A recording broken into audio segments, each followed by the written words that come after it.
नमस्कार मित्रांनो, स्वागत आहे तुमचे यूट्यूब चॅनल मराठी मॅथमॅटिक्सवर।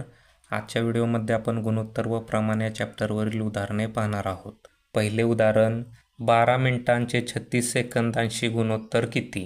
तर गुणोत्तर म्हणजे दिलेल्या दोन राशींची भागाकाराने केलेली तुलना। तर इथे दिलेले आहे पहिले 12 मिनिट, त्यामुळे इथे आपण 12 मिनिट लिहिले आणि छेदस्थानी येणार आहे 36 सेकंद, त्यामुळे इथे आपण 36 सेकंद केले। परंतु यांना जर भाग लावायचे असेल तर यांचे एकक सेम पाहिजे, त्यामुळे सुरुवातीला आपण 12 मिनिटांचे सेकंदामध्ये रूपांतर करणार आहोत। त्यामुळे 12 गुणिले 60 केले तर इथे 12 मिनिटांची सेकंद होतील आणि छेदस्थानी 36 आहे तसे लिहून टाकले। त्यानंतर याला जर आपण संक्षिप्त रूप दिले तर 6 36, इकडे 6 1 6, शून्याचे 0, त्यानंतर 6 1 6, 6 दुनी 12, त्यामुळे अंशस्थानी उरले फक्त 2 गुणिले 10 आणि छेदस्थानचा एक आपण इथे लिहिणार आहोत। त्यानंतर इथे अंशस्थानी होईल 10 दुनी 20 आणि छेदस्थानी 1, त्यामुळे इथे उत्तर आपल्याला मिळाले 20/1 म्हणजेच 20/1 आणि त्याचा पर्याय हा डी आहे। पुढचे उदाहरण, 30 सेकंदांचे 1 तासाशी गुणोत्तर काढा। तर गुणोत्तर म्हणजे दिलेल्या दोन राशींची भागाकाराने केलेली तुलना, त्यामुळे अंशस्थानी आपण 30 सेकंद लिहिले आणि छेदस्थानी 1 आवर म्हणजे 1 तास लिहिले। त्यानंतर या दोघांना भाग लावायचा असेल तर या दोघांचे एकक सेम पाहिजे, त्यामुळे अंशस्थानी 30 सेकंद आहे तसे लिहिले आणि 1 तासाला 60ने गुणले तर त्याचे मिनिटे होतील आणि परत 60ने गुणले तर त्याचे सेकंद होतील।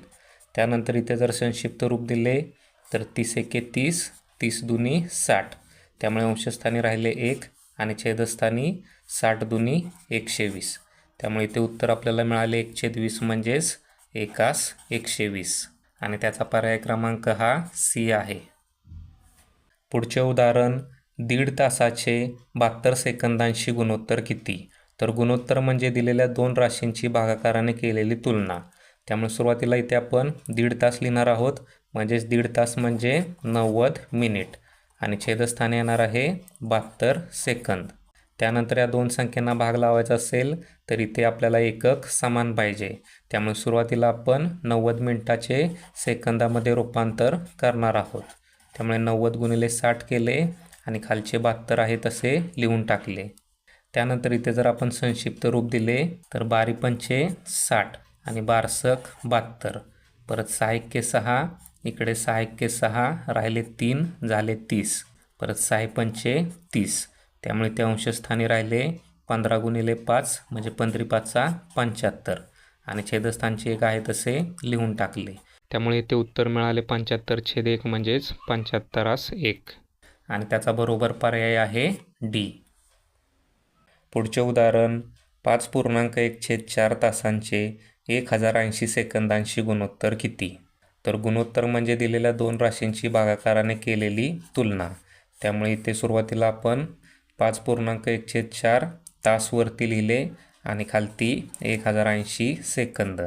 त्यानंतर या दोघांचा भाग लावायचा असेल तर या दोघांचे एकके आपल्याला समान करावे लागतील, त्यामुळे 5.1/4ला 60ने गुणली तर त्याची मिनिटे होतील आणि अजून 60ने गुणले तर त्याचे सेकंद होतील। त्यानंतर या पूर्णांकयुक्त अपूर्णांकाचे आपण अपूर्णांकात रूपांतर केले तर 5 × 20 अधिक 1 होईल 21, म्हणजे 21/4 गुणिले 60 गुणिले 60 आणि छेदस्थानी 1080 आहे तसेच। त्यानंतर इथे जर भाग लावला तर 4 1 4 आणि इकडे 4 1 4, राहिले 2 झाले 20 आणि 4 पंचे 20, त्यानंतर या शून्याला हा शून्य कॅन्सल झाला। त्यानंतर 6 1 6, इकडे 6 1 6, राहिले 4 झाले 48, परत 6 8 48, त्यानंतर इकडे 3 1 18 आणि इकडे 3 5 15, परत 3 2 6 आणि 3 7 21, त्यामुळे इकडे अंशस्थानी राहिले 7 5 35 आणि छेदस्थानी इकडे 2, त्यामुळे उत्तर मिळेल 35/2 आणि त्याचा पर्याय क्रमांक हा सी आहे।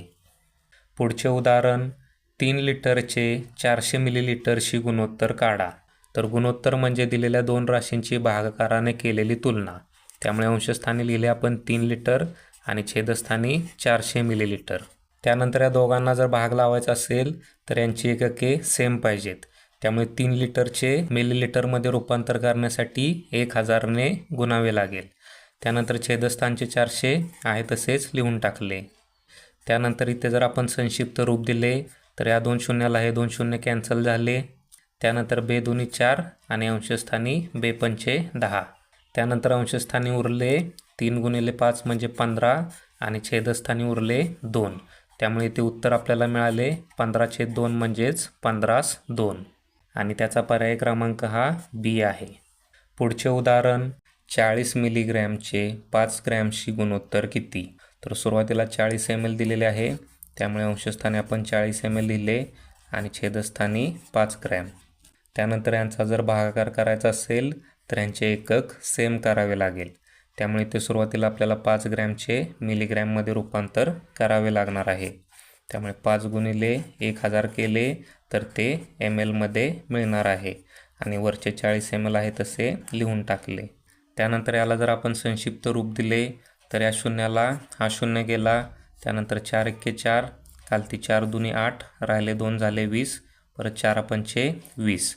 त्यामुळे अंशस्थानी राहिले 1 आणि छेदस्थानी 25 गुणिले 5 होईल 125. त्यामुळे इथे आपल्याला उत्तर मिळाले 125 आणि त्याचा पर्याय क्रमांक हा सी आहे. पुढचे उदाहरण 15/35 व 45/49 या पूर्णांकांचे गुणोत्तर किती?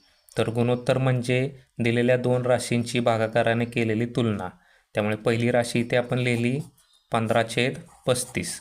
त्यानंतर भागिले 45/49. त्यानंतर या 2 अपूर्णांकांचा भागाकार करायचा आहे. तर सुरुवातीला 15/35 आहे तसे लिहिले. त्यानंतर 2 अपूर्णांकांचा भागाकार करताना इथे भागाकाराचे चिन्ह घालवायचे असेल तर गुणाकाराचे चिन्ह लिहायचे आणि खालचा अपूर्णांक व्यस्त होणार म्हणजे इथे 49/45 येणार.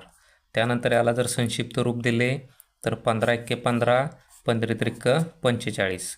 त्यानंतर इकडे 7×5 35 आणि 7×7 49. त्यामुळे इथे अंशस्थानी राहिले 7 एक्के 7 आणि छेदस्थानी 5 त्रिक 15. त्यामुळे इथे उत्तर आपल्याला मिळाले 7/15 आणि त्याचा पर्याय क्रमांक हा ए आहे. पुढचे उदाहरण 1 वही आणि 1 पुस्तक यांच्या किमतीचे गुणोत्तर 1:4 आहे. त्यांची एकत्र किंमत 60 रुपये आहे. तर वहीची किंमत किती? तर इथे आपल्याला गुणोत्तर दिलेले आहे 1:4. त्यामुळे वहीची किंमत आपण अनुक्रमे 1x मानणार आहोत आणि पुस्तकाची किंमत अनुक्रमे 4x मानणार आहोत. त्यानंतर त्यांची एकत्रित किंमत आहे 60. त्यामुळे ते आपल्याला समीकरण मिळाले 1 + 4x = 60. त्यानंतर हे जर सोडवले तर 4x + 1 होईल 5x. त्यानंतर इकडला x आपण इकडेच ठेवणार आहोत आणि 5 गुणिले आहे ते पलीकडे गेल्यानंतर भागिले होणार आहे. त्यानंतर इथे जर भाग लावला तर 5 एक्के 5, वरती 5 एक्के 5, राहिला 1 झाले 10 आणि 5 दुनी 10. त्यामुळे इथे आपल्याला xची किंमत मिळाली 12 आणि x इथे आपण मानले होते वहीची किंमत. त्यामुळे वहीची किंमत आपल्याला मिळाली 12 रुपये आणि 12 रुपयाचा पर्याय क्रमांक हा सी आहे. तर या प्रकारे समीकरण तयार करून या टाईपची गणिते सोडवायची आहेत. गुणोत्तर व प्रमाणवरील तुम्हाला अजून उदाहरणे पाहायची असतील तर डिस्क्रिप्शन बॉक्समध्ये तुम्हाला प्लेलिस्टची लिंक मिळून जाईल. हा व्हिडिओ तुम्हाला कसा वाटला ते खाली दिलेल्या कमेंट बॉक्समध्ये कमेंट करा. व्हिडिओ आवडला असेल तर लाईक करा, शेअर करा आणि चॅनलला सबस्क्राईब करा.